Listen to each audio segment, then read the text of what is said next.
The Legend of Sunset Shimmer, Ocarina of Time. By Ganondorf 8. April 11, 2015. Chapter 59, The Living Armor and the Desert Fate. The plan to draw away Neighboru has been successful, laughed Trixie. I take it that she was convinced to travel back to the entrance of the Spirit Temple? Asked Chrysalis. It was easy enough to accomplish when I remembered how strong her hearing is compared with the rest of the Gerudo.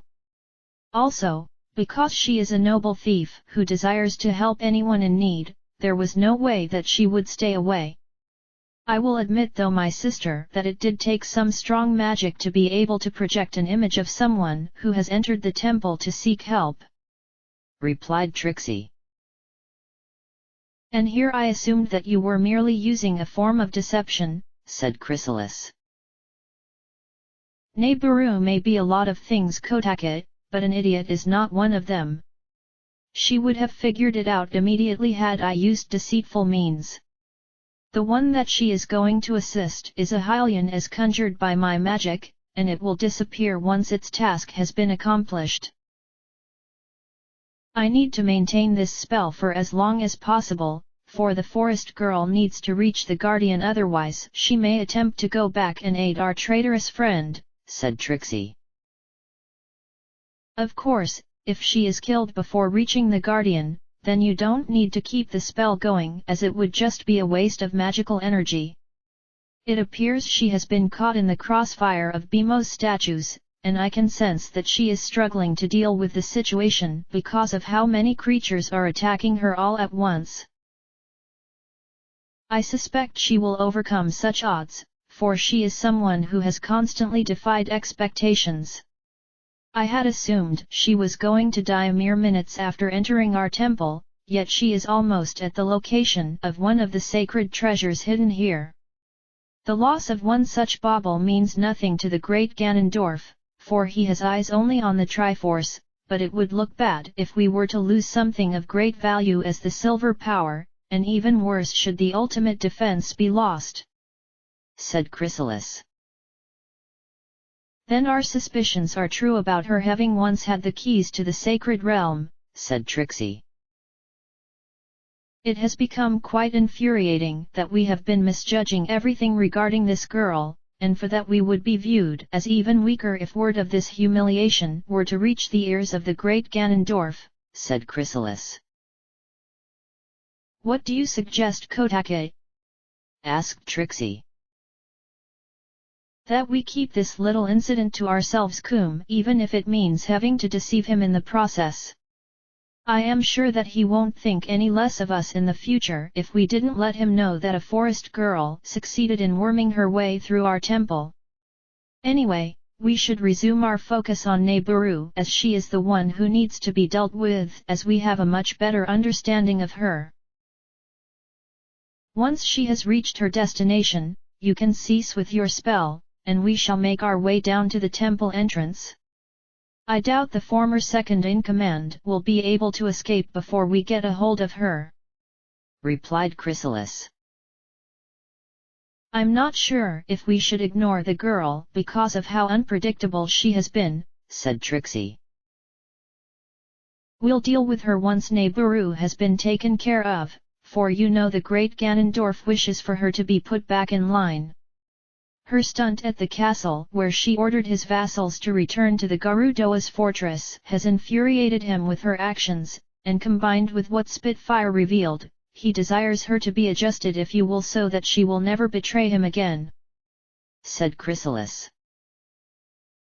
Then the only means which can ensure she remain loyal would be to brainwash her. While most of the Gerudo who thought they could betray the law have ended up succumbing to our magic, Neighboru is different because she has a strong spirit, which means she is likely to resist the standard spell we use. We will need to use a more powerful spell if we are to keep her under control, yet just simply brainwashing her is not going to be enough, said Trixie. What did you have in mind? asked Chrysalis. We could always change her into a monster and have her serve him that way, replied Trixie. That does seem like the logical solution to the problem, said Chrysalis. Of course, there is one problem we must address if we're to make all of this work. Kotake. Even though she is no longer the second in command due to being exiled after her treachery was exposed, Neburu still has a lot of respect among the Gerudo, and they are bound to notice something is wrong if she were to suddenly disappear without a reason. While she has disappeared at times to come here to get away from her problems before we took it, if she gone for too long, they will suspect foul play for certain. We must spread some kind of rumor where she has decided to live in the desert, and refuses to return. As long as no one in the fortress decides to try and find out why she insists on staying away, we won't have to worry about a thing. Laughed Trixie. Spitfire will make sure that all of them will fall in line, said Chrysalis. Now we need to go back to the problem of the forest girl, said Trixie. There is nothing we can do that will stop her from fighting the Guardian, so whether she lives or not means nothing, for if the latter occurs, we will just revive her until she opens the entrance to the sacred realm. There is one other thing about her from my observations which may be a concern, said Chrysalis. What is it? asked Trixie. Earlier, I said that she possessed a great deal of courage. I am sensing a rather faint power inside of her that appears to be resonating with one of the pieces of the Triforce. It does sound rather absurd, given no one has laid their hands on the golden power for centuries, yet I cannot deny what I am feeling, as my readings have never been wrong before, replied Chrysalis. Then we shall look into this once we've finished with Neburu, said Trixie. Having all of these BMOs fire their laser beams at me all at once was rather intense, and it was a reminder that my reaction time really needed to get better. The most experienced hero would have deflected all of these lasers with the use of a shield, and while I was able to raise my shield to deflect the last lasers, I wasn't fast enough, so I got hit by the first ones that reached me. Spike wasn't kidding when he said that the lasers would be devastating, for each one that hit me felt like someone was striking various parts of my body using pinpoint accuracy. By the time this deadly stream came to an end, I was reeling from the wounds I had taken, and managed to find a good hiding spot which would keep me out of their line of sight. Of course, I couldn't stay hidden forever, as I had to come up eventually if I am to proceed to the next room. I really wish that I had left the temple long enough to get some potions, but doing that would have caught the attention of Rainbow Dash. I still think I could have gotten a potion or two without her noticing me, I moaned. Neburu's sharp hearing would have detected her to your presence, and ensure that you never be allowed to enter this part of the temple again. Like I said, the Gerudo take their laws and legends seriously, said Spike. Which has become quite a problem given that those laser beams did hurt as you said they would, I said. You were lucky to have used your shield to protect yourself, said Spike. Not fast enough given that I got hit by the initial beams. I'm still feeling the smell of burnt flesh, which isn't pleasant, mind you, but the problem is that I've been wounded in places that restrict my movement until I can heal my injuries. My legs got hit, so right now I can't walk very well, and my right arm has also suffered, which leaves me unable to use most of my weapons, I said. Can you still use your other arm? asked Spike. It's perfectly fine, I answered. Then you'll be able to take these things down, said Spike. I'm not sure what idea he had in mind, but I was so desperate, what with my condition being the way it is, I was willing to try anything. He suggested to use my good arm to toss bombs at them, making sure I take advantage of the terrain so as to avoid taking additional damage. It sounded dangerous, because if their laser beams hit me a few more times, it will get me killed. Just thinking about it was enough to make me feel sick, but I had to risk my life if I am to get through this room in one piece. I decided that the beamos closest to the portcullis I entered the room from would be the best one to take out first, so I reached into my bomb bag where I suddenly had a thought. Would bombcha work against a beamos? I asked. It should, considering it's a mobile bomb, yet the problem is the angles of this room are against you, replied Spike. Plus, I need to know where I'm aiming, otherwise it will just go off in a random direction, and those beamos are waiting for me to reveal myself, where they'll proceed to blast me with a barrage of lasers, I added. Guess bombs are your only option, said Spike. While I would have preferred to go with using my magic as it wouldn't require any movement from my body, these monsters are sadly immune to magic, so blowing them up was the only choice at my disposal. Taking out a bomb from my bomb bag, I tossed it over a wall I was pressing up against, and hoped that I was going to connect with something. A few seconds later, and it exploded where I saw the head of a beamos flying through the air before it too exploded, so that was one taken care of with a few more to go. Will the others know where I am now that I've destroyed one of them? I asked. Despite being deadly with those laser beams, they have next to no intelligence to speak of. Their purpose is merely to act as a sentry, and attack anything that enters its line of sight by shooting a laser, replied Spike. It's going to take me a few moments to slide over to the next one as my legs are too wounded, I said. My legs felt like they were about to fall off because of how much pain they were in, but I knew that I must keep going and apply a grin and bear it approach.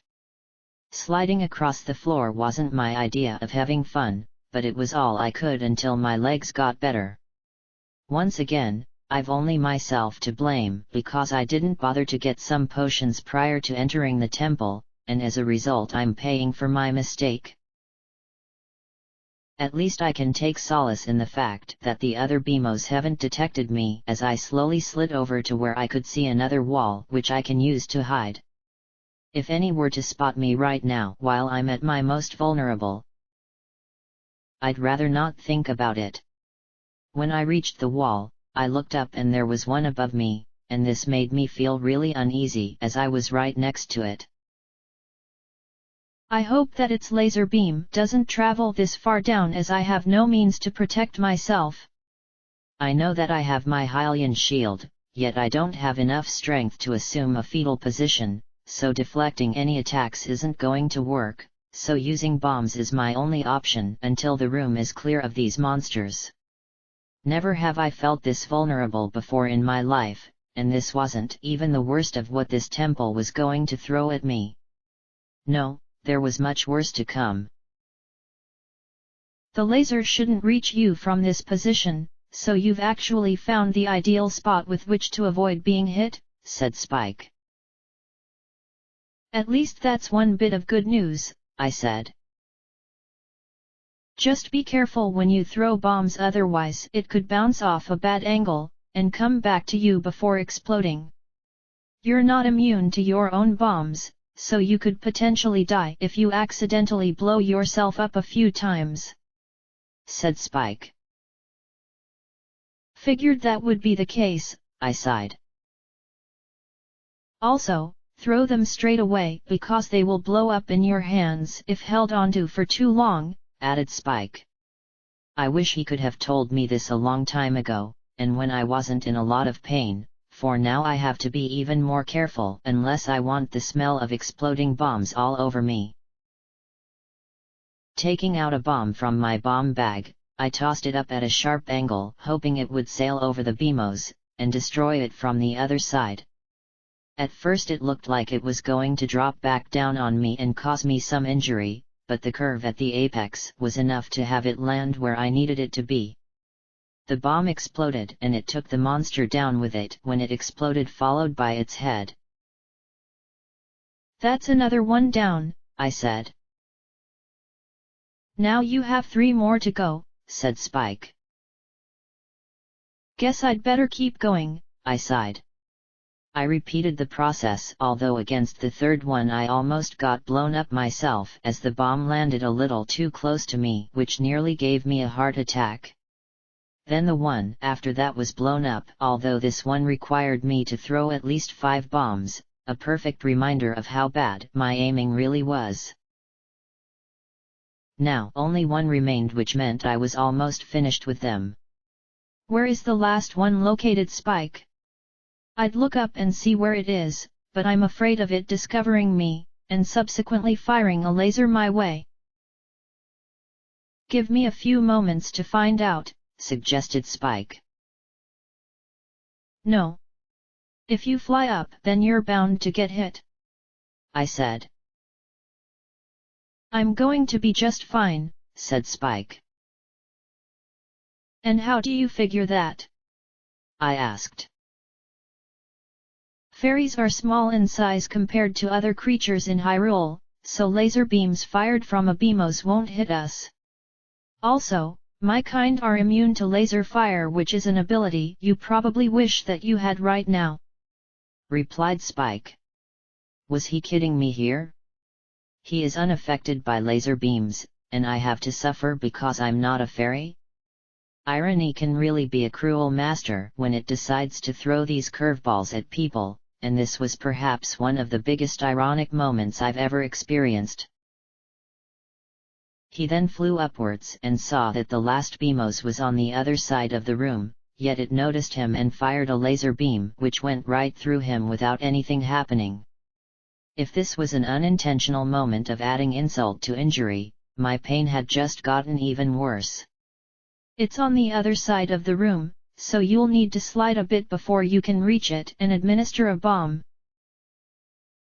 Sometimes I wish that I could have been brought here as a fairy," I moaned.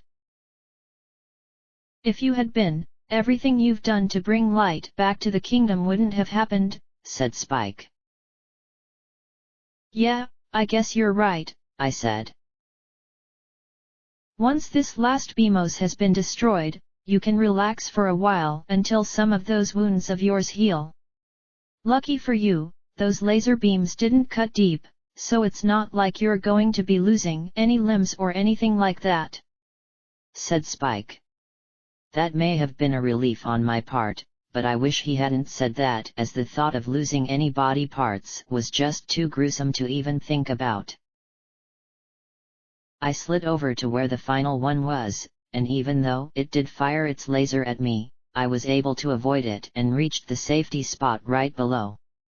Taking out one last bomb from my bomb bag, I tossed it where it sailed over the monster, and exploded, destroying it in the process, where it left behind some additional bombs which I picked up. "Finally, I can relax," I sighed. "Until you have to solve the remaining puzzles in this room," added Spike. I had almost forgotten about those, but I could now take my time given the main threat has been taken care of. Still, I need these wounds to heal before I can do anything, so it looks like I'm going to be sitting here for a while. It would take roughly half an hour before I could move any of my body parts that were wounded, for waiting around allowed me to heal a little bit. With all of the Beamos now gone, I could now see what this room was really like, so I took the liberty of walking around and seeing what else needed to be done.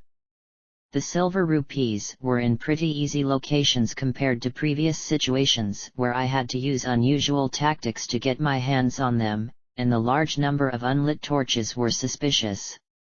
That's when I discovered the sun switch, and it was attached to the top of a block, so that means it needs to be dragged over to where the sunlight is shining. "So what do you think I should do first?" I asked. "The sun switch seems to be the most obvious thing to get out of the way," replied Spike. "Yeah, I was thinking of that myself, I said.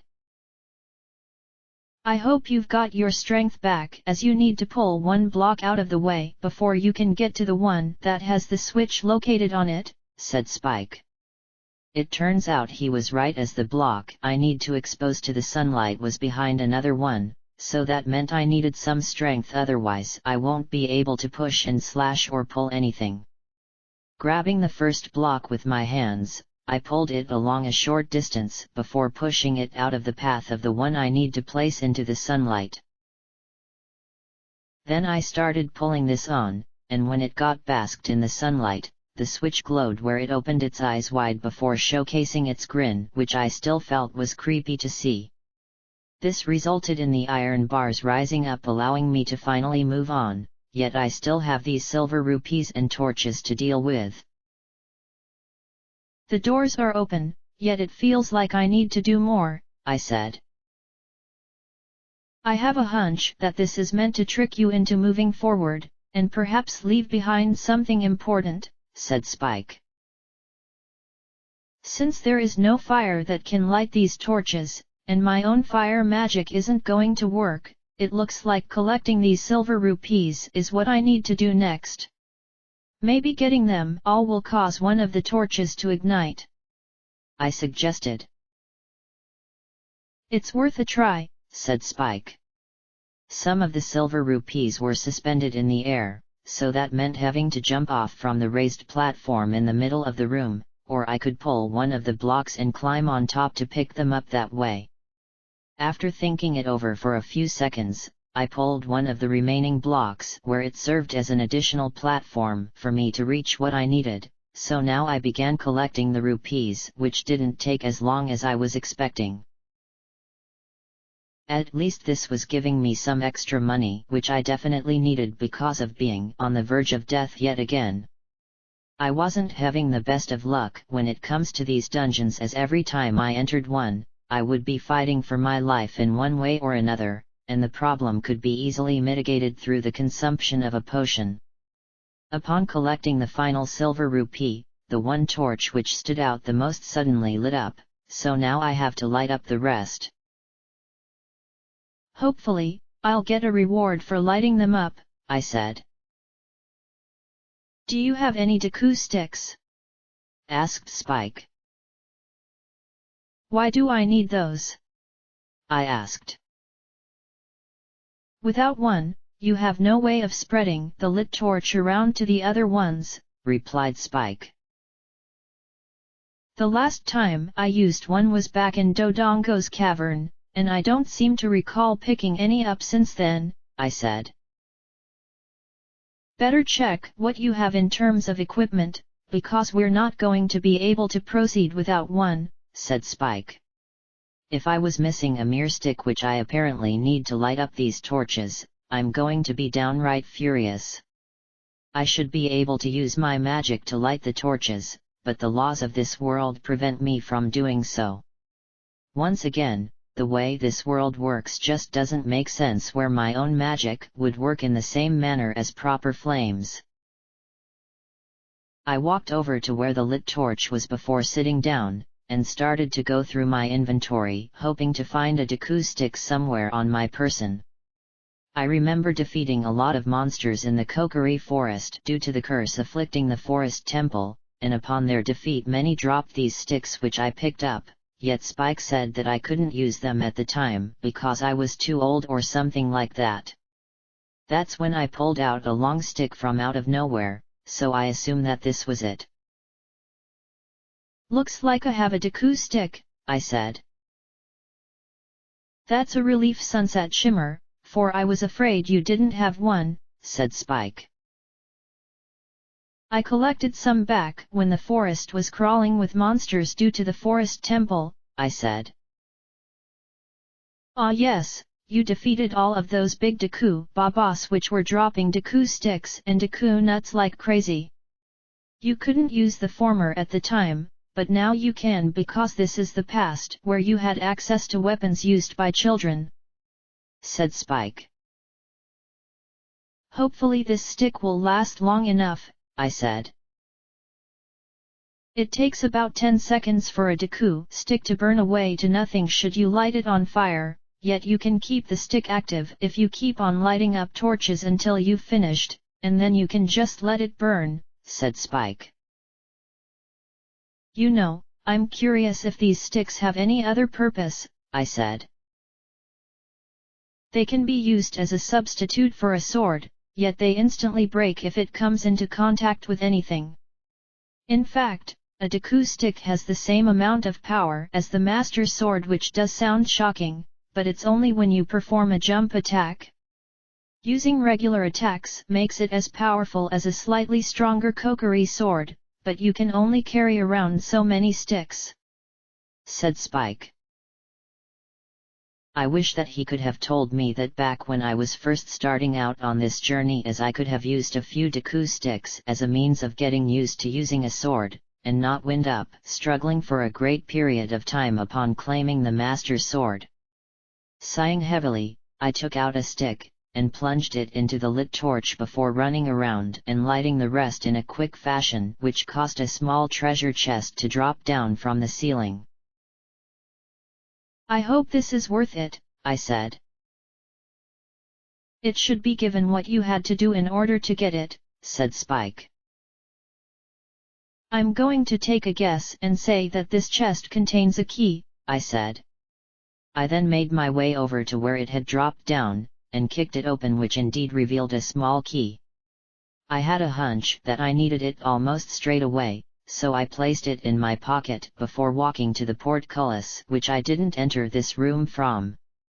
When I opened it and walked into the next room, I was faced with a flight of stairs that went up to a portcullis with a padlock on it, so it was a good thing that I solved all those puzzles. There was nothing of particular note about this room, yet I felt a feeling of dread that something powerful was waiting for me in the room beyond. It's as though this room were created as a rest area before moving on, and having to face impossible odds.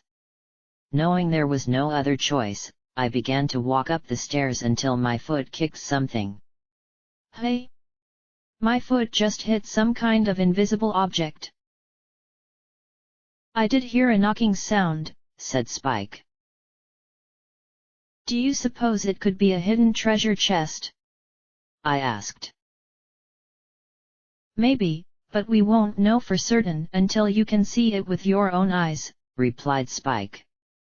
That was the signal to take out the lens of truth, and it had been a while since it was last used. When I raised it to my eye, the chest in question did appear, and there was another one located on the opposite side, and hopefully one of them will give me some much-needed health, as even though my wounds have healed somewhat, I'm still feeling pretty weak. Kicking open the first chest revealed a recovery heart, which was a good start, for a small portion of my strength came back upon collecting it, and when I went over to kick the second chest open, I took out a second recovery heart, making me feel even better when I picked it up.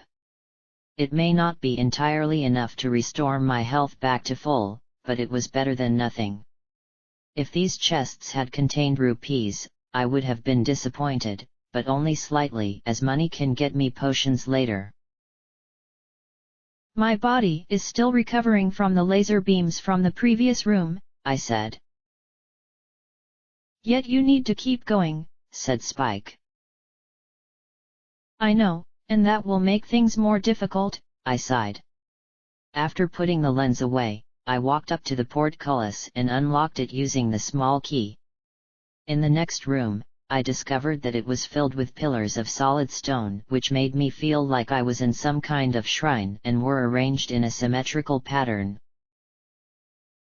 The room quickly turned to the left, where I followed it along before coming face to face to what appeared to be a rather crude-looking throne made of bricks, but it was what was sitting on the throne which made my face turn pale. Sitting there was a heavily armored figure wielding a massive axe, yet he wasn't moving an inch, as though he weren't alive. I could feel a terrible power emanating from this figure, and it made me want to turn around and head back the other way, but the portcullis I entered from had iron bars blocking my way, and the other portcullis behind the throne also had iron bars. This figure looks awfully familiar to me, as though I've seen it somewhere before. It should remind you of what we saw at the end of the haunted wasteland, said Spike. You mean this is I asked. An iron knuckle, yet this would be the normal version. What we saw out in the desert was definitely different from what we're seeing here, yet it's the same general monster.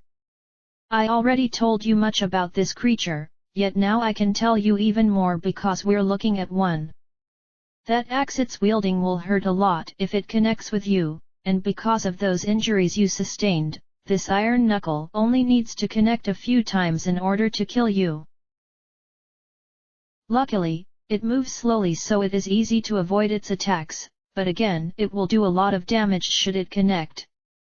I do suggest not trying to attack it from behind, as on occasion it will turn around to counter-attack, and you should know that it will use its axe to repel anything you try to use sometimes.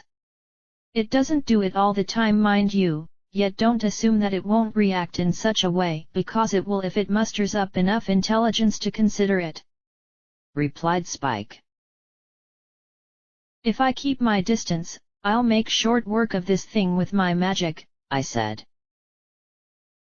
Your magic is useless against it because its armor is immune to any and all forms of magic, said Spike. Are you serious? I asked.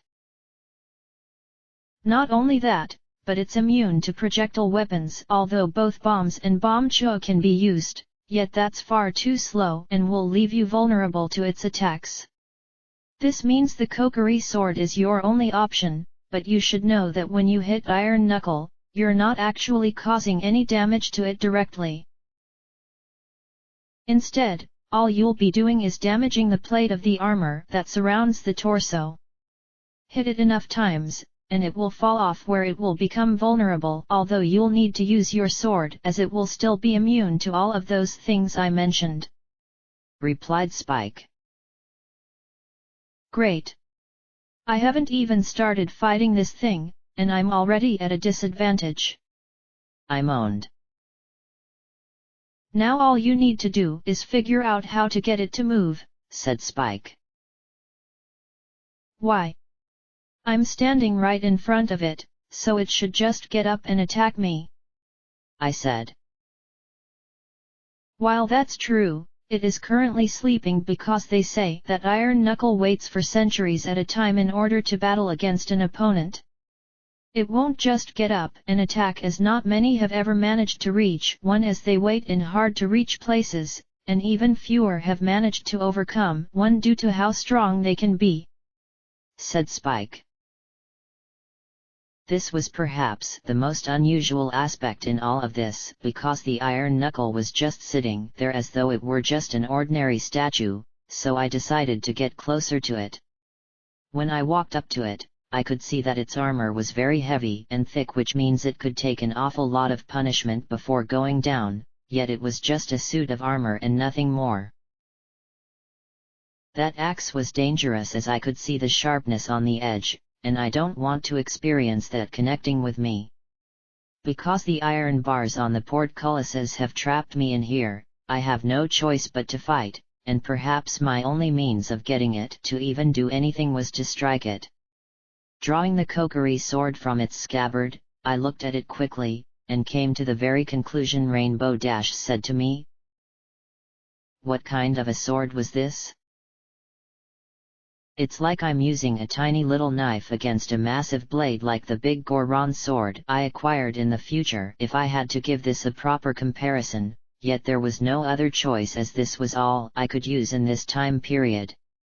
I closed my eyes and struck the iron knuckle, which at first did nothing, so maybe I did something wrong, but then it suddenly made a grunting sound where it got up onto its feet and took a single step before swinging its axe. Yow! I screamed as the axe connected with my side, causing me to go flying back a lengthy distance. Are you all right? asked Spike. This monster certainly has a lot of power at its command, I replied. You were lucky your torso didn't suffer a severe wound, and instead it was just a mere graze. If you had been just a little bit closer when it swung its axe, you'd have a deep wound on your side right now where the skin would be dangling off," said Spike. "Not the kind of image I want to think about," I moaned. "My intention of using that rhetoric was to warn you not to get hit by its axe," said Spike. Now that he mentions it, I'm glad he warned me, because its weapon combined with its immense power would slice me in half without much effort. The iron knuckle continued walking towards me, and sure enough it was moving at a slow pace, so this would give me some time to plan a means of fighting back. "Now I wish that I had the Master Sword," I moaned. "Well, you don't right now, so you'll need to use what you have in order to strike at that plate," said Spike. "If those witches wanted me to die, then this was the right method given how I've only just started this fight, and already I'm afraid to carry on because I could be killed with ease should its axe connect at the wrong times. I may have gotten better at using a sword, but this is something that's way out of my league. I should have just gone back to Hyrule Castle Town, grabbed some potions, and then return here despite what Rainbow Dash would have said. I know she has a strong sense of enforcement when it comes to following the laws of her people, but I needed the healing items because I'm not the kind of hero who can go around and defeat monsters without ever getting hit in the process," I said. "And yet she would have denied you the right to come this way," said Spike. "I'd have gone anyway regardless," I said. The iron knuckle in the meantime wasn't concerned with the fact that Spike and I were having a slight argument, so when it came up to me due to being distracted, it came to a stop about 4 steps away before it swung its axe, smashing one of the pillars down. This produced some hearts which I need to pick up as I need all of them that I can get. "Looks like destroying those pillars provides me with some health recovery, so maybe I can do the same thing." "Its axe is powerful enough to do that, but you can't bring any of them down," replied Spike. "Figures that my abilities and weapons lacked the appropriate power, yet I can still have this guy get me what I need," I said. "When it slams its axe into the ground, it will be stuck for about 2 seconds, and that's all the free time you'll have to damage that plate on its armor before it picks it back up, and resumes its method of fighting. If you're really good at using the Kokiri sword, you should be able to get in at least 2 or 3 hits," said Spike. A shame that my skills are lacking, for what he said would have applied better to someone who knew what they were doing. But because I'm me, I guess the best that I can do is just hope that I can defeat it before it can kill me. I then tried to grab the hearts which came out from the broken pillar, but I almost got sliced in half by that massive axe as it came down mere inches away from my face. It struggled to lift the weapon back up, and I took advantage by striking it a couple of times although it didn't feel a thing. "Are you sure this is going to work?" I asked. "It's the only option you have until that plate falls off," replied Spike. Upon grabbing the hearts, I did feel slightly better, although I'm certain I'll lose this feeling when that axe connects with me again, which I'm sure it will. The iron knuckle then continued to walk towards me, where each step it took made a distinct clanking sound, and my fear kept growing the closer it came and the louder it was getting. I had to get close because my sword lacks a good enough reach, yet that would place me in the range of being struck down by its weapon, so I was essentially in a difficult position where making one mistake would cost me everything. When it got close enough, it swung its axe back and forth, yet I couldn't seem to get through, but I managed to score a couple of hits when its axe slammed into the ground after finishing with its swing. Then I had the idea of walking around behind it in the hopes of getting in some sneak attacks, yet I forgot Spike told me not to do that because of how it can counterattack, so when I got behind it and whacked it a few more times, it suddenly turned around, swinging its axe in the process. I got hit by it again, and flew across the room, although once again luck was with me because the wound wasn't serious, yet I couldn't keep on relying on doing this constantly. That idea didn't work, I sighed. I told you not to do that because it will counterattack, said Spike. At least I didn't lose anything, although my luck is sure to run out, I said. Make sure it doesn't, otherwise the next time it hits you with that axe is going to be very costly, said Spike. Despite the fact that it isn't reacting to my strikes against its armor and is merely shrugging them off, I have noticed that it has a pretty simple attack pattern. All it does is walk around slowly until it either gets close to me, or I move close to it, and then attacks by swinging its axe in one of two ways. I'm surprised that it fights in such a basic manner, yet it hits with a force stronger than most monsters given what it has been doing against me thus far, I said. That's why they fear it, because the power of an iron knuckle is greater than all other monsters in Hyrule. In fact, it is even stronger than many of the boss monsters you've defeated in the dungeons we've explored, said Spike. Right now, I just wanted to get as far away from this one as possible, but if I were to run away with my tail between my legs, then this world would be doomed in the future. No, I have to keep going because I must overcome it no matter how difficult the challenge appears to be. The iron knuckle walked towards me again, so I decided to take a risk by getting close, and it responded by slamming its axe into the ground. It missed me by a couple of centimeters this time around, but I struck the armor plate a few more times, which still didn't seem to faze it. I quickly moved back because as it lifted up the axe, it swung it back and forth because one of the pillars was in its way. It doesn't care whatever gets in its path, I said. Iron knuckles do have a one-track mind, for they merely carry out one function, said Spike. Destroy? I asked. Correct, and they certainly have the power to back up their intended purpose, replied Spike. I wish that I could transform, as that would make this so much easier, I sighed. Without the Master Sword in your possession, you can't do that, as its power combined with your emotions trigger the change. So all you can do is keep going until that plate falls off, said Spike. I've probably hit that part of its body at least a dozen times now, and it still hasn't reacted, as though my attacks aren't being effective. I then suddenly remembered that when the pillars are destroyed, when the iron knuckle smashes them to pieces using its axe, hearts drop out and I need to collect them to keep up my health due to a lack of potions on my person. I then ran over to where they had fallen, yet this time I was too slow and the iron knuckle connected with its axe, causing me to suffer a massive gash across my stomach. Ah! Sunset Shimmer! Exclaimed Spike. I'm all right, yet that blow really hurt, I said. Can you keep going despite having an open wound on your stomach that appears to be bleeding profusely? Asked Spike.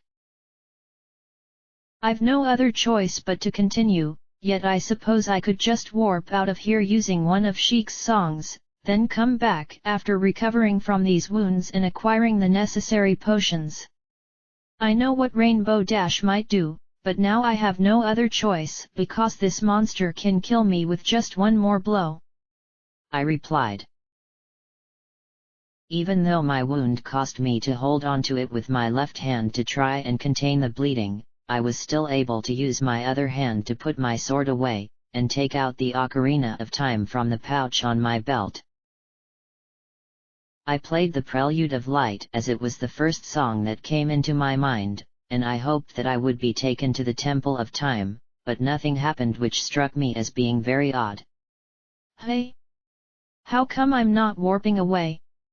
It should have worked the moment I finished playing the song. There must be some kind of magical barrier that prevents you from warping out of here, said Spike. If this is the work of those witches, then how did they know? I asked.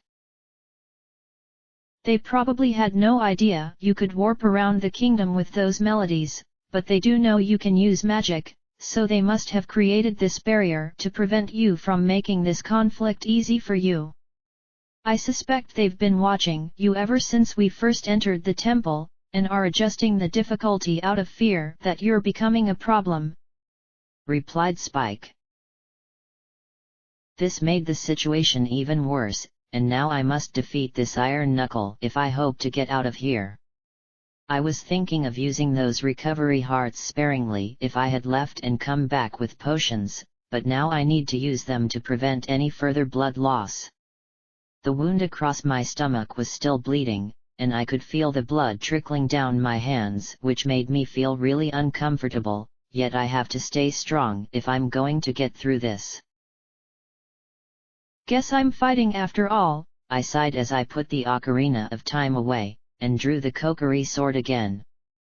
The hearts were still there, and I ran as fast as possible to pick them up just as the iron knuckle slammed its axe down again. Since I needed more health, I began to lure it around where it destroyed each of the pillars one by one until nothing was left aside from its throne. With each destroyed pillar, 3 hearts appeared and I grabbed them all, regaining my health in the process. My stomach wound stopped bleeding, yet I still had a scar which would take time for it to heal. Suddenly, the iron knuckle slammed its axe down next to me because I suspect it was tired of being lured around, so using my sword, I slashed at the plate a few more times before it fell off and clanked along the ground where it burned away. Finally! That plate has come off, which means I can now attack it. Be careful, Sunset Shimmer, as this is where it gets tricky, said Spike. How so? I asked. Now that you've exposed its stomach by removing the plate that was protecting it, the iron knuckle is going to start running after you, although it's more like a brisk jog. The point is it will start to act more aggressive as its weak spot is vulnerable. Just keep attacking it and it will go down after a while, and you should also know that when you connect against it this time, it will reel in pain, thus disrupting its attack pattern, whereas before hitting the plate didn't slow it down, replied Spike. As if on cue, it grunted with a more serious tone before starting to run after me. When it got close enough, it swung its axe around faster than ever, and I can assume it has to do with its weak spot now being open to attack. Those swings have gotten erratic, I said. It's in a state of frenzy, so be careful, otherwise you'll lose more than blood, said Spike. It then slammed its axe down by lurching forward, which it never did in any of its previous attacks, and for that I was caught off guard, where the impact from the collision instead of the axe itself sent me flying back. I'm okay, Spike. The vibration from where it slammed its weapon into the ground is what sent me back here, I said. The iron knuckle then started running towards me, but now I knew what it was capable of when like this, so I got close to it before quickly stepping away as it slammed its axe into the ground again. I struck it a few times in response, where each blow disrupted its momentum and prevented any kind of retaliation, yet I got a little too carried away as it got up and lurched forward, hitting me where my stomach wound was, but I was lucky that it didn't start bleeding again. Don't get too greedy, said Spike. Duly noted, I said. If I get hit like that in the stomach again, the wound is going to open and more than blood is going to gush out, so I need to finish this now before that can happen. The iron knuckle ran towards me again before swinging its axe around in a crazy manner before slamming it down. I barely got over in time, so I could only hit it once before running away as it pursued me with its own means of running. I then decided to lure it over to its throne, hoping that it could be destroyed, and sure enough the monster smashed it in without any concern, allowing me to grab the hearts which fell out. I guess the destruction of where it was sitting meant nothing as it resumed its assault by slamming its axe down merely inches away from where I was standing. Before it had the chance to pick up its weapon, I slashed away one last time, which was enough to defeat it, and while this was happening, the two witches reacted to what I had just accomplished, although they weren't at all surprised. "The forest girl defeated our guardian," said Trixie.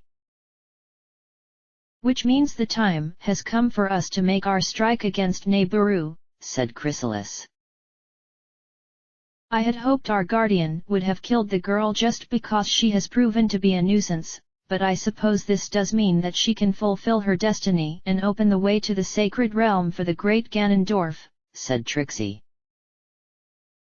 "She still needs an incentive to make her hurry over to the Temple of Time, or else she is merely going to delay things, which would be problematic at such a delicate moment.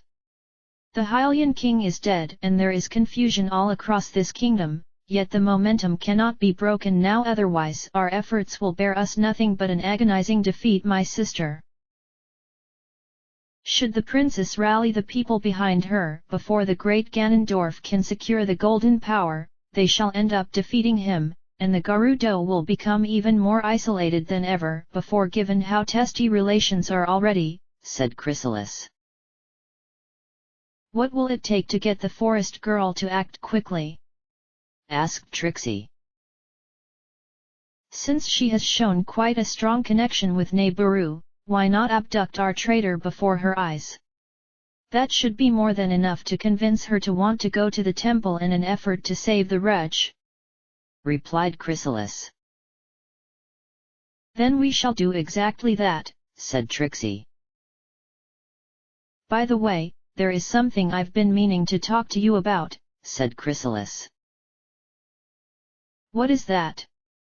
asked Trixie. "Recently, I decided to check on what kind of treasures the great Ganondorf has stored away here in the temple in case he needed something to use, and it seems that one ring is missing, which has me suspect that Nibiru must have taken it with her before she was forced to abandon this place," replied Chrysalis.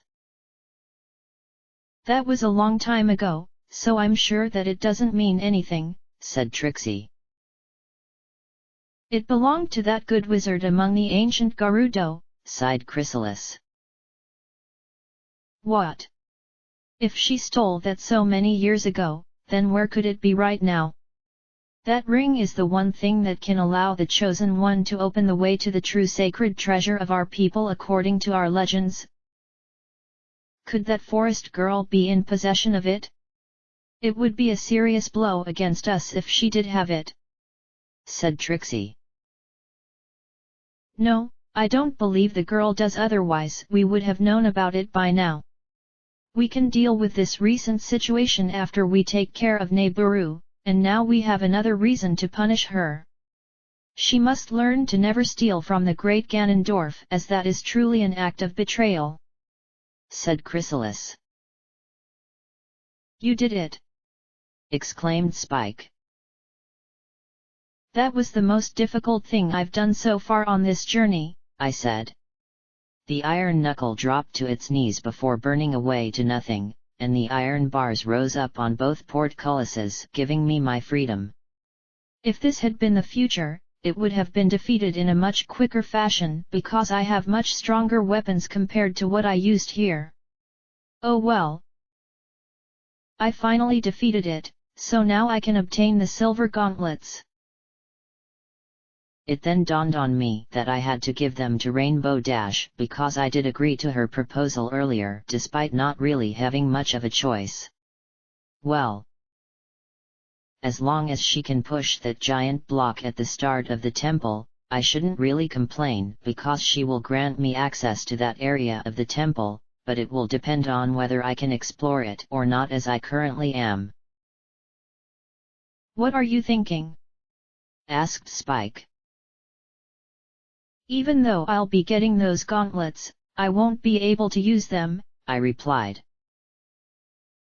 "Yes, For you need to keep your promise to Neighboru, said Spike. I feel that I deserve them because I had to endure this intense fight, and all she did was go back to the beginning because she said that she heard someone calling out for help, which is no doubt a trap. Sigh, sometimes doing the right thing can be annoying, I said. And yet you must, because those gauntlets won't be able to fit you, said Spike. At least I'll be able to open the treasure chest, which is something she will never get to experience, I said. Walking over to the portcullis that was behind the throne, I opened it up and entered a cave that looked completely out of place. A white light at the end of the cave indicated the exit, so there was 3 different entrances to the spirit temple despite 2 located on a pair of giant hands. Knowing that there was nowhere else to go except towards the light, I walked forward and went outside where it was still dark out. Hey, what's up, Sunset Shimmer? Surprised to see me? Why? It had been a very long time since he last scared the living daylights out of me, but standing on the fingers of the desert goddess hand was Flash Sentry riding on top of his trusty owl, who never seems to talk despite having quite a powerful stare, which does feel intimidating at times. Even now, after all this time, you still end up freaking out whenever someone speaks to you all of a sudden, said Flash Sentry. What are you doing here? I asked. I heard from a very reliable source that you were able to open the entrance to the sacred realm by using the 3 spiritual stones and the Ocarina of Time, and I must say that you have defied my expectations. This same source also told me that you even drew the legendary Master Sword which had been resting in the temple for centuries. If you were trying to become a legend in this land, then you have gone and done it with impressive results. At first, I thought that you took the Divine Blade with you to prevent Ganondorf from entering the realm, yet you ended up getting sealed away after taking it, replied Flash Sentry. Hearing him say this was very shocking, for how would he have known about events which haven't even happened yet? Also, who is this source he claims has told him of these matters? I always knew Flash Sentry was an unusual person, but never did I suspect that he would be aware of time travel. There was no doubt that there was more to him than appearances suggest, and I wonder if he was willing to answer my questions given how astute he is. Who is this source of yours? I asked. Someone who exists here, and yet not here because of the effects of time, replied Flash Sentry. That made no sense, I moaned. Like you, Sunset Shimmer, I have the ability to travel through time, yet I am more restricted in that I can only use my mind while you are able to use your entire being to go back and forth. A long time in this world is almost nothing to you, is it? How mysterious! By traveling through time by using the Master Sword, you've experienced things which others will never see, and understand that what may seem like forever to everyone else is mere seconds to you. Even I thought that the tales of a girl who could travel back and forth through time was merely a legend, and yet here you are having gone and done just that. It sounds like I am contradicting myself, yet my ability to go through time is because of who I really am, and you are a child chosen by the Master Sword. I guess that you have become a legend in your own right, and your story shall be remembered for generations to come, said Flash Sentry. What did you mean by who you were? I asked. Some say that I am the reincarnation of an ancient sage, while others claim I am someone from another world. To be honest, there are many more stories about me, and over time I've forgotten how I came to be, replied Flash Sentry. I found it all rather ironic that in this world he is a stranger who has mysterious powers, yet no one is able to understand him as he chooses not to associate with anyone. It's like a reflection of my own experience back when I first entered the human world after going into self-exile from Equestria, and betraying Princess Celestia, all because of how foolish I really was. Upon my arrival, I was unable to use magic due to no longer being a unicorn, yet I still possessed mysterious powers. I chose to keep to myself as I didn't want anyone to understand who I really was, as I viewed them as tools with which I could use to fulfill my own desires. Twilight was similar, as she couldn't be understood by anyone, and she possessed mysterious powers, yet she was willing to talk to people and befriend them despite such differences between her and them. Flash Sentry in this world would have truly been able to live in Equestria, although I'm not sure how he'd be able to move about if he didn't change into a pony. We all have many stories about us that we forget over time, I said. People will never forget your stories because what you have done is the stuff of legend. Sunset Shimmer, you have fully matured as an adult. From now on, the future of all the people in Hyrule is on your shoulders. I know that it sounds like I'm giving you so much pressure, yet despite so many odds stacked against you, all of them have never been able to keep you down. While I've guided you on your journey, I feel that the time has come where you can handle things on your own. Maybe it's not my time anymore. Perhaps I should choose to simply disappear. So I do have one last piece of advice. No doubt you've heard of the 2 witches that inhabit this temple, yet there is something about them which you didn't know about. In order to destroy them, turn their own magic power against them," said Flash Sentry. "You're leaving?" I asked. "I will continue to watch you. Yet this will be the last time you'll see me. Don't feel sad because I am leaving, but rather continue on until Hyrule has been restored to a peaceful existence.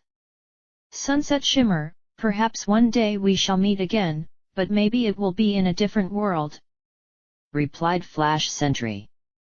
With that, he urged his owl companion to take to the sky, and soon he flew off into the night, leaving me feeling confused because he has chosen to leave with a final farewell.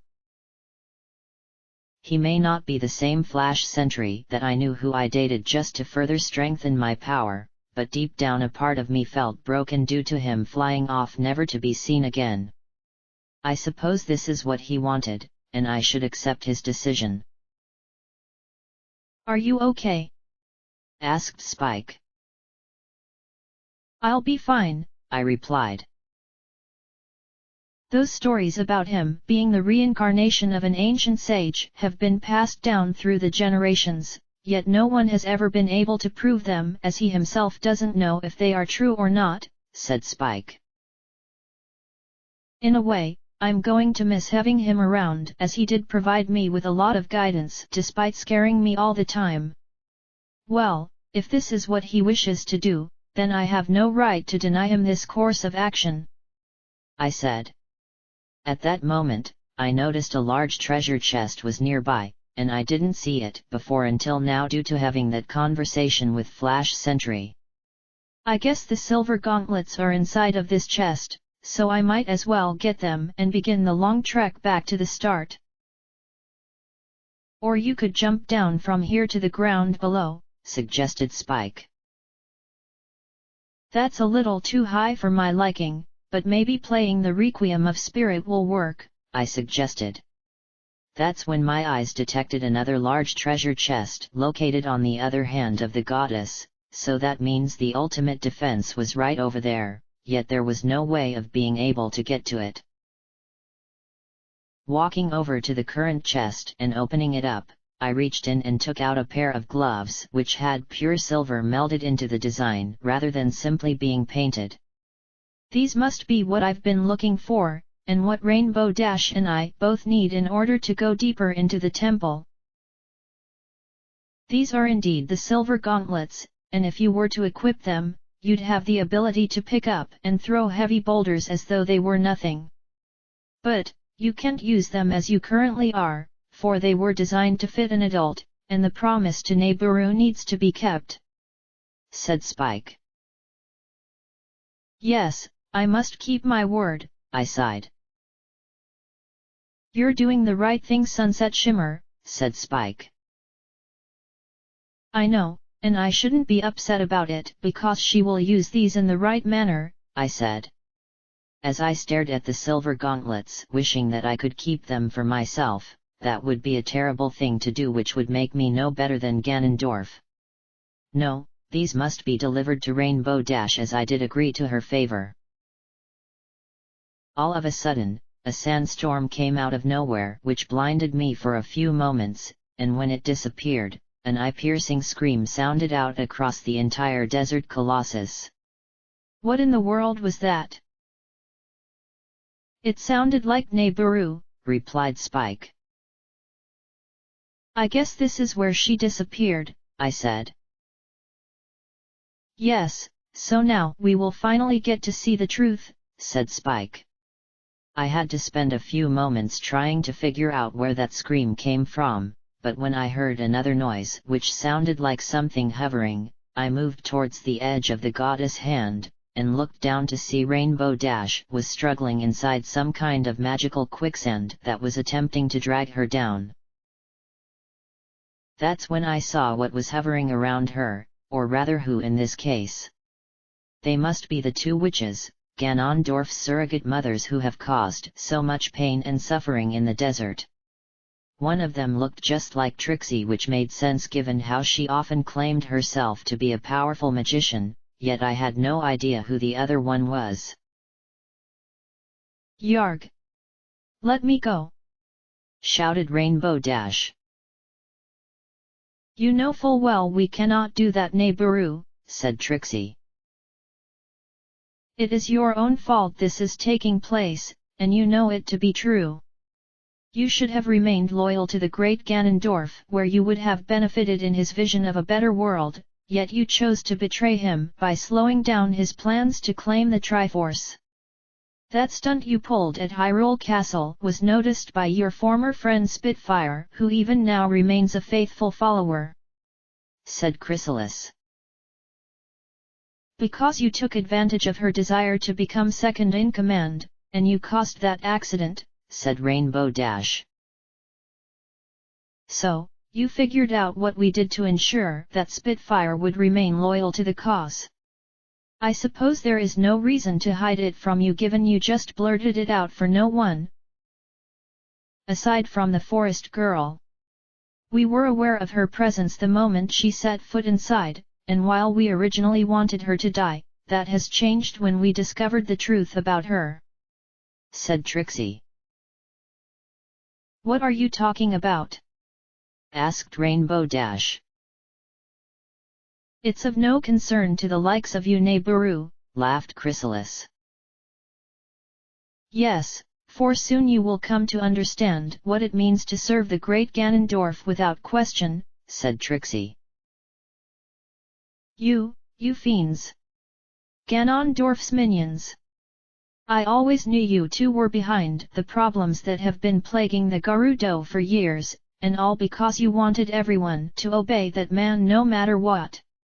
Anyone who tried to oppose his will or your own was punished, yet nothing was ever done, for no one could stand up to the power you both possess. I had a suspicion you were going to do away with me, so go ahead and do your worst," said Rainbow Dash. Seeing this conversation from my location was difficult because I wanted to get down there and save her, yet I knew this event had to take place, otherwise it will disrupt the flow of time. The worst thing was that the witches were aware of my presence all along, so does it mean they know that I have the means to allow Ganondorf access to the sacred realm? Rainbow Dash then looked up and saw that I was watching, and she began yelling at me in the hopes of getting me to notice. "Sunset Shimmer! Get out of here! Now!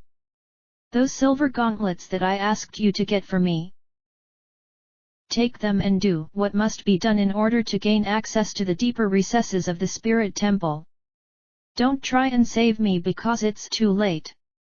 You were right about that call for help being a trap, as these two were the ones who arranged it, yet I went anyway because my noble heart compelled me. How sentimental of you to reach out to her, said Trixie. I'm surprised, Neighboru, that in the end you never figured out the true purpose of this forest girl, said Chrysalis. It doesn't matter now, my sister, for this is where her life is going to change forever. We cannot allow the likes of her to continue existing as she does, for should the other Gerudo discover that she chose to resist, they in turn would rebel against the great Ganondorf, thus making things more difficult, said Trixie. Which is the reason why Spitfire was chosen to be the new second-in-command, as she will keep them in line, and make sure none of them dare to oppose the will of their king. Our loyal servant who is unaware we have been manipulating her. As for you, we will make certain you never forget your place, and curb these rebellious thoughts which have blinded you, said Chrysalis.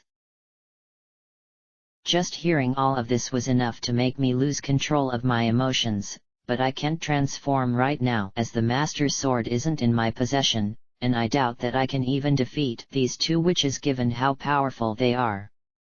The one who I didn't recognize then turned her attention towards me, which proved they knew I had been watching all this time. Forest girl. We may not know the real reason as to why you came here to our temple, but we do know what you're going to end up doing. To me, this was a mixed blessing because they know I'm going to allow Ganondorf to succeed in conquering Hyrule, yet they have no idea that I came here to get what I need, which will help me awaken the final sage in the future. I also know that these two witches must be defeated in order to break the curse on the temple, so I'm glad that I've gotten a look ahead at what I'm up against. Don't let them get you, Sunset Shimmer, for they are much more powerful than they look. These witches. They're using black magic on me. You must escape before you get captured as well. If you ever see Spitfire one day in the future, I want you to break the spell which controls her mind, for she is your friend and not an enemy. Also, you know what you must do with what was given to you by my subordinate? Those are my final requests, said Rainbow Dash. The magical quicksand finally carried out its fell task by dragging her down under the sand, and the two witches laughed before going back into the temple, leaving me to deal with what had just transpired before my eyes. So that's what happened, I said. I know it was really painful to watch, but it had to be done, said Spike. Even though I promised I would give her the silver gauntlets, it looks like they have become mine to use. I can't allow her fate to bring me down though, as now I need to go back to the future, and move the giant block which has prevented us from exploring the other side of the temple up until this point. And, I need to use this ring in order to acquire the ultimate defense, I said. We must finish what we started, said Spike. And defeat those witches, for they must be stopped, I said. There is one other thing, began Spike. What's that? I asked. Sunset Demon has been waiting for you to arrive in the Spirit Temple in the future, and you must overcome her if you want to get to the witches. We forgot about her presence because of being here in the past where she doesn't exist yet, so now she is serving once again as an obstacle who is getting in the way. You will need to transform if you hope to beat her for good this time, so I think we should practice that when we return to the future, replied Spike. The she-demon. My dark self. In all of this madness regarding the fate of Rainbow Dash, she was the last person I was thinking of, yet now she had become my main focus, as in truth those witches paled in comparison to her. It looks like this is really going to be a battle of the spirit, given the temple is a place where one's spirit gets tested. To be continued. Chapter 60, To Have Control.